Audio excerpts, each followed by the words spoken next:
Hector Hugh Munro, better known by the pen name Saki or as H.H. Munro, was a British writer whose witty, mischievous and sometimes macabre stories satirize Edwardian society and culture.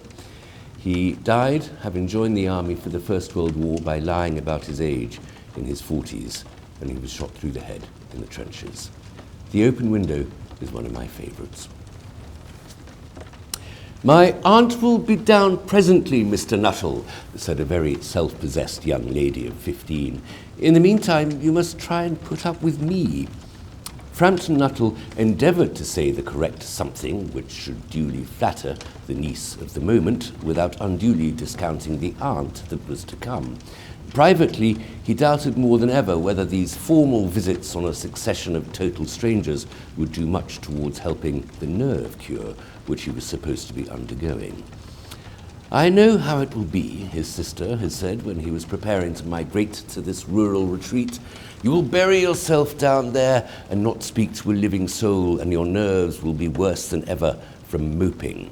I shall just give you letters of introduction to all the people I know there. Some of them, as far as I can remember, were quite nice." Frampton wondered whether Mrs. Sappleton, the lady to whom he was presenting one of the letters of introduction, came into the nice division.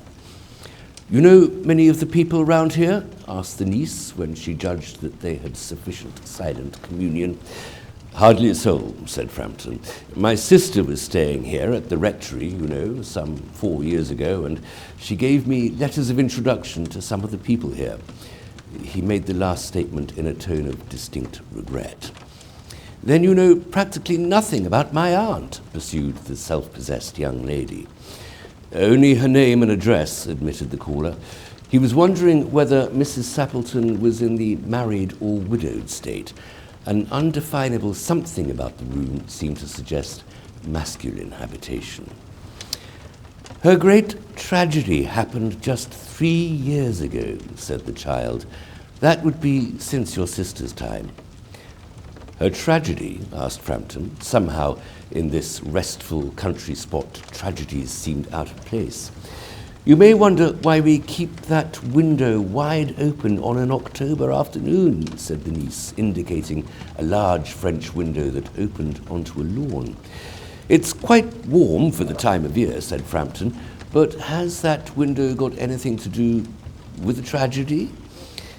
Out through that window, 3 years ago to a day, her husband and her 2 young brothers went off for their day's shooting. They never came back. In crossing the moor of their favourite snipe shooting ground, they were all 3 engulfed in a treacherous piece of bog. It had been that dreadful wet summer, and places that were safe in other years gave way suddenly without warning. Their bodies were never recovered. This was the dreadful part of it." Here, the child's voice lost its self-possessed note and became falteringly human.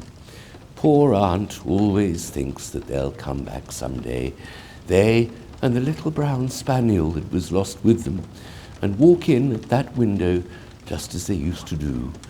That's why the window is kept open every evening till it's quite dusk. Poor dear aunt. She's often told me how they went out, her husband with his white waterproof coat over his arm, and Ronnie, her youngest brother, singing 'Bertie, why do you bound?' as he always did to tease her, because she said it got on her nerves. Do you know, sometimes on still, quiet evenings like this, I almost get a creepy feeling that they will all walk in through that window." She broke off with a little shudder.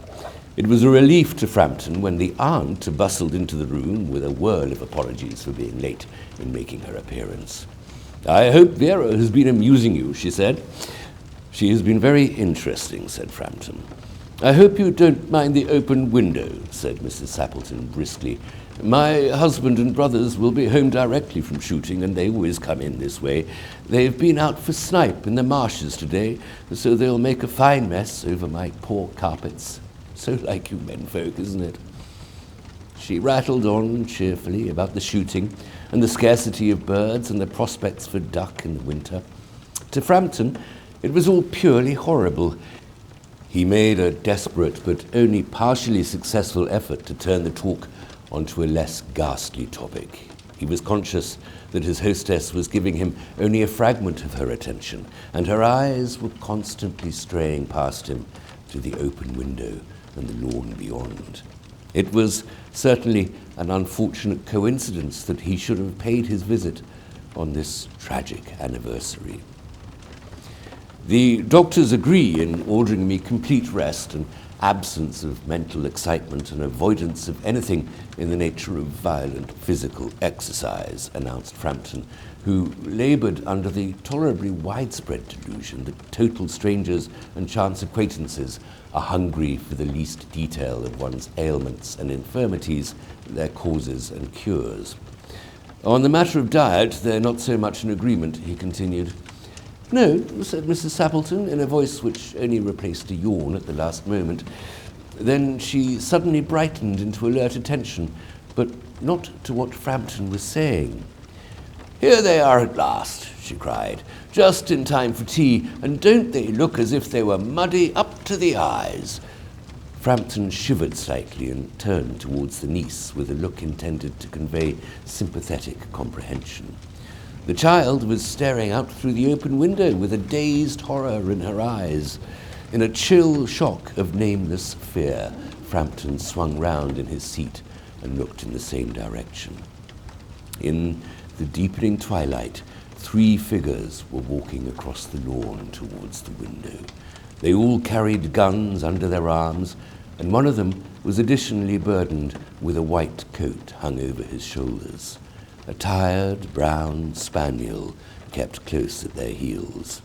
Noiselessly, they neared the house, and then a hoarse young voice chanted out of the dusk, "I said, Bertie, why do you bound?" Frampton grabbed wildly at his stick and hat. The hall door, the gravel drive, and the front gate were dimly noted stages in his headlong retreat. A cyclist coming along the road had to run into the hedge to avoid imminent collision. "Here we are, my dear," said the bearer of the white mackintosh, coming in through the window. "Fairly muddy, but most of it's dry. Who was that man who bolted out as we came up?" "A most extraordinary man, Mr. Nuttall," said Mrs. Sappleton. "Could only talk about his illnesses and dashed off without a word of goodbye or apology when you arrived. One would think he had seen a ghost." "I expect it was the spaniel," said the niece calmly. "He told me he had a horror of dogs. He was once hunted into a cemetery somewhere on the banks of the Ganges by a pack of pariah dogs and had to spend the night in the newly dug grave with the creatures snarling and grinning and foaming just above him, enough to make anyone lose their nerve." Gothic romance at short notice was her speciality.